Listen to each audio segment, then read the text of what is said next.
Hi y'all, it's your man Keenan coming to you with day 4 of my 30-day video challenge. And today's topic will be covering running your race, or run your race. So yeah, y'all, good to see you again. It's a beautiful Friday afternoon in good old Austin, Texas. And we're actually experiencing fall, which is cool. It's been 10 degrees, a little cooler, in the 60s, so it's great. I'm enjoying the fall.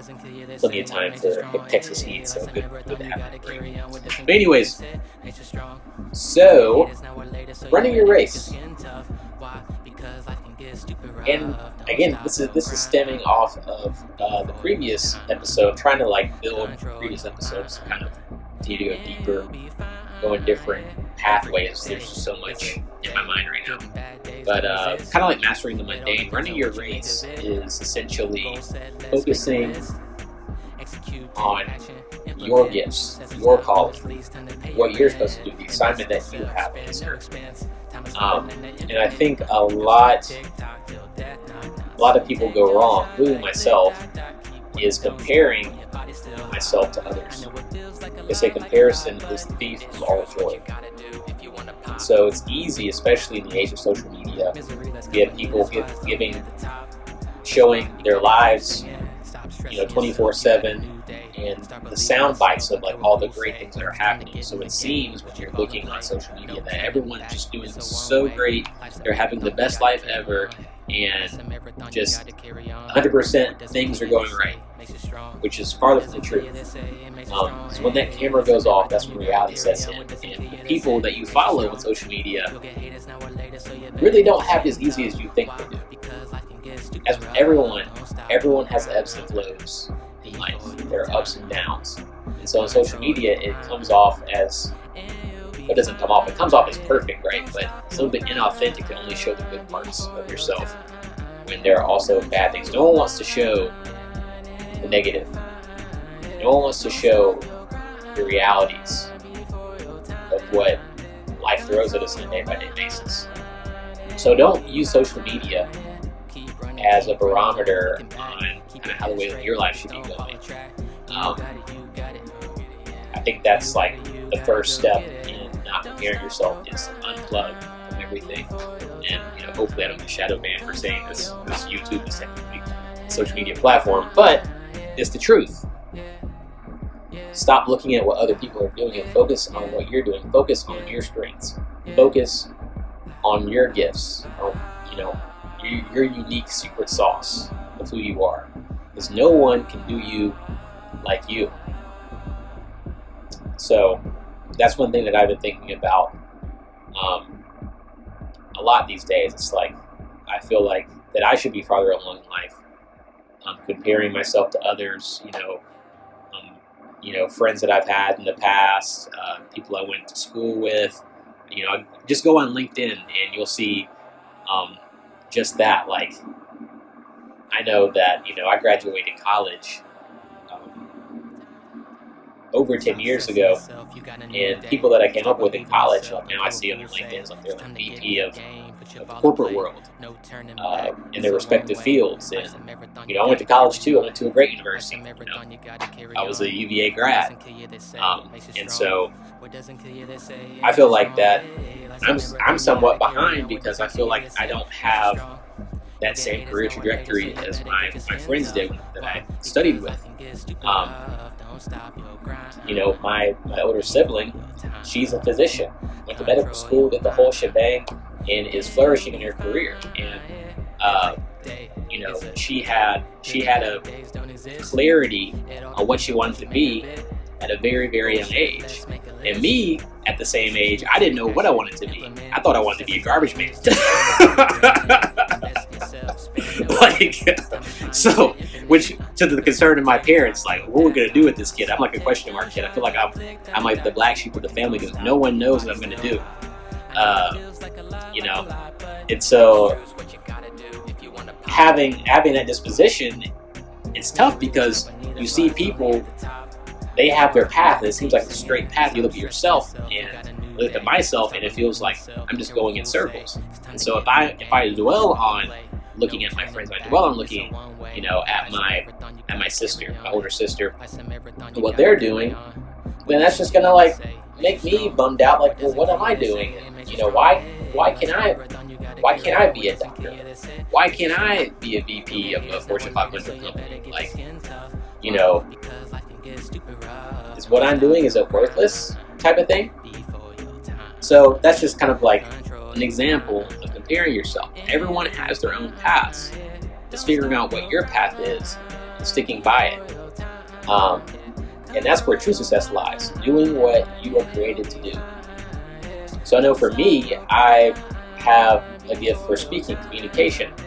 It's been a thing since I was a little kid up until this point. I've been told that I have a speaking voice and I'm a good communicator. So I know that's a gift of mine. And how do I apply that? How do I walk that path? This is why I'm doing this YouTube series, because I want to work that gift and hone that muscle. And doing these videos aren't easy. I mean, I watch a lot of creators and they make it look easy, but they put the reps in, they put the work in, they're consistent with it. And the reason why a lot of creators have hundreds of millions of followers is because they started from day one, showed up, uploaded consistently. So just because you have a gift doesn't mean doesn't disqualify you from the work that's required to put into it.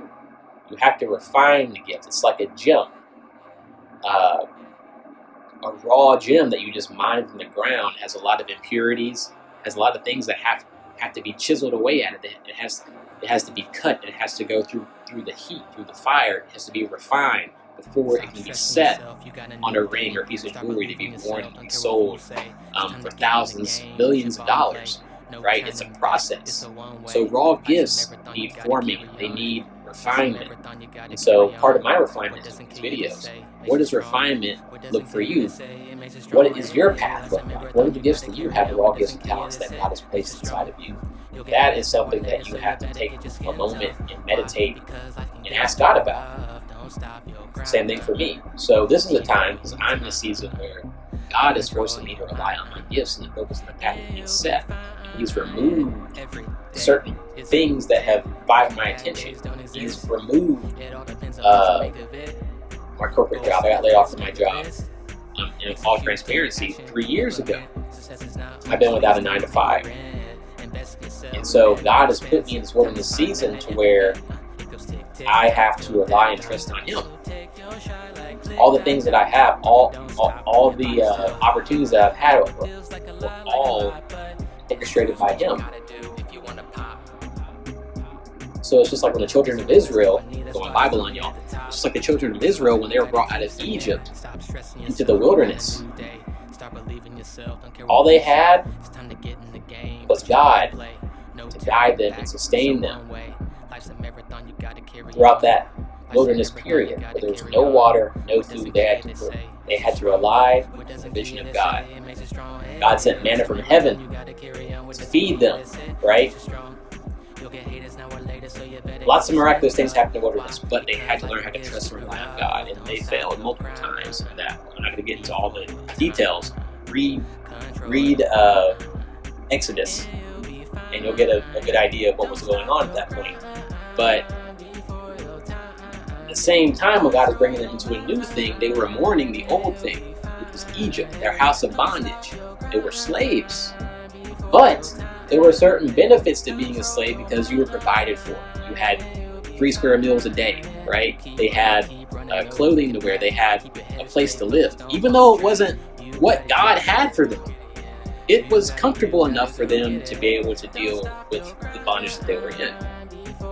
And that's the same thing. That's the same place that I am. It's like I feel like I'm mourning Egypt too much. I don't know if you guys want to relate to this. Mourning the past, mourning the past job, toxic environment that you were in. Right? You got a square paycheck. You're able to pay all your bills, and then blow all your money in the weekends, and then start it all over again. It's a cyclical cycle. And God is like, no. I'm going to pull this from I'm going to pull the rug from underneath you. It's time for you to trust in me and to do what I call you to do. And it's a painful place to be. But this is the path that I'm on. And this is the path that you may be on. We are called to have faith. We are called to enter into our purpose, which is bigger than ourselves, which requires trust in the Lord. So that was a little bit of a vulnerable moment, but that's where I am. And getting back to running your race, you can't look to the right or the left. You have to look straight. You can't look to see what so-and-so is doing or sister's doing over here. You have to look straight. You have to know your strengths. So let me give you a story. Quick story. I'm a martial artist. I've trained in Taekwondo for over 20 years. I used to own a martial arts studio prior to moving to Austin, where I currently reside. But before I was a teacher, before I was an instructor, I was an athlete, still an athlete. And I was known for my aggressive fighting style. Okay, that's what won me all my medals. Like, I was flashy. I love being aggressive. I didn't have much of a defense, but I had stellar offense, which was a good defense because I just threw so many combinations, so many kicks. Like, I was fast, still fast. I was really fast, agile, and aggressive. And I had a season of winning because I played in those strengths. But my instructor at the time would keep telling me that I need to slow down. I need to wait on my opponent and counter move. I wasn't a counter fighter. I was an attacker. And so, my instructor at the time, my sensei at the time, that's how the way he won his tournaments. That's how the way he won his matches. That's how the way he fought. But those weren't my strengths. I was never a counter fighter. I was a go-getter. I'm gonna throw 100 techniques at you, and one of them's gonna hit. I had the stamina, the endurance for that as well. But I started taking the wrong counsel from my instructor and started playing his game and started to do things that weren't in my giftings. What happened? I started losing. Massive losing streak. To the point to where I really I don't think I actually regained my confidence in my fighting skills because I lost a sense of identity and who I was as an athlete because I changed the game plan, right? Going a little bit deeper into a match, it was one of my final matches before I somewhat retired from doing recreational martial arts. Tournament fights. I was at the finals in the national tournament, and I had this one tactic where I was in fighting stance and I had my left lead leg, and I was just doing the side kicks because the guy I was fighting was very crafty. It was point fighting, so first point wins, they break. I will go into all the details of the rules, but essentially think Karate Kid, right? And I'm fighting what's his name? I can't remember his name. Johnny. I'm fighting Johnny. I'm LaRusso fighting Johnny, right? Crane style. So I have my game plan. I'm winning. I'm up by 3 points. The last second, I was tired of doing the same tactic because it's like, man, this is boring. It's not the usual flash, but it's getting points. But I want to switch it up. It's towards the end of the round. So I switched my stance last minute. And as soon as I did that, I left an opening for my opponent to land a kick right to my face. And I lost and got a black eye as a result. Because I changed my game plan. I didn't stick with what was working for me. I didn't stick in my gift, in my fighting style. So that was all over the place. But what I'm getting at is you can't use tactics. You can't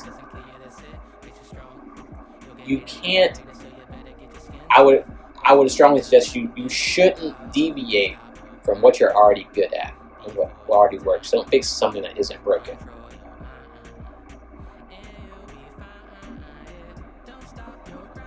Part of being successful is realizing your strengths and using them to repeatedly win. Learning from your wins. Not just learning from your losses, but learning from your wins. Finding what works and keep doing it. Don't change something that has been working for you. Run the pace that gets you the best result. Not all of us are sprinters. Some of us are long distance runners.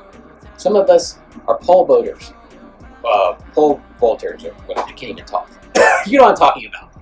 Some of us are high jumpers, right? Some of us are 400-meter hurdle jumpers, runners. You get where I'm getting at. Run your race. Sorry, guys, low power mode there. Run your race. Play into your strengths. Don't compare.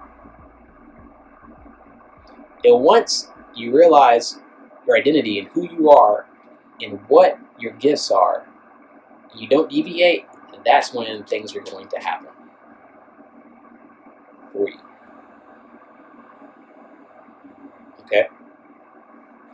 So, with that, bringing it full circle. Stop stressing yourself. You got a new day. Start believing yourself. Stop comparing yourself to others. Stop comparing yourself to others. Alright. That's the end of this talk. Coming back to you, day 5. Don't know what I'm going to talk about tomorrow, but make sure you like, share, and subscribe to this channel. Hit the bell notification if you want to be notified when I come out with a new video. With that, until next time, have a great weekend. Peace.